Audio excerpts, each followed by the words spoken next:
রাজনীতিতে জাতীয় সমাজতান্ত্রিক দলের একটা প্রতিক্রিয়াধর্মী উত্থান এবং মস্কোপন্থী পিকিংপন্থী বলে পরিচিত রাজনীতির প্রচলিত যে চর্চা মুজিবি দুঃশাসন এবং তার মৃত্যুর মধ্য দিয়ে একটা তাৎক্ষণিক রাজনৈতিক যে সংকট তৈরি করেছিল, সেই সংকটের কোনো সমাধান ওই মুহূর্তে কারো হাতের কাছে ছিল না। সম্পর্কে কথা বলতে দাঁড়ালেই শহীদ রাষ্ট্রপতি জিয়াউর রহমানকে না সামনে আনলে জাদুভাই সম্পর্কে আলোচনা পূর্ণাঙ্গভাবে করা যায় না। কেননা শহীদ রাষ্ট্রপতি জিয়াউর রহমানের রাষ্ট্র ক্ষমতায় আগমন এবং উর্দিকে রাজনৈতিক পোশাকে রূপান্তরের যে একটা স্বাভাবিক প্রক্রিয়া এবং এর মধ্য দিয়েই পরবর্তীকালে বাংলাদেশি জাতীয়তাবাদের দর্শনের যে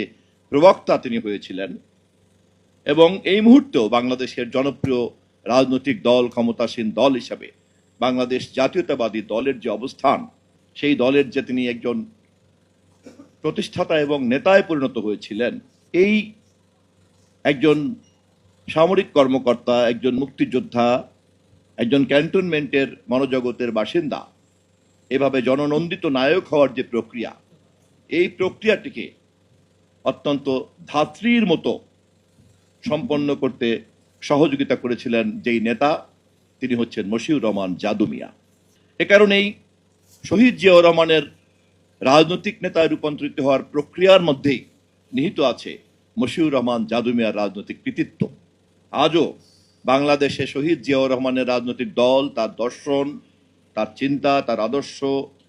এবং তার রাষ্ট্রনায়ক সুলভ সকল তৎপরতার ধারাবাহিকতাতে বেগম খালেদা জিয়ার জনপ্রিয় শাসনামল এবং তার বিরোধী দলের নেত্রীর দায়িত্বশীল ভূমিকা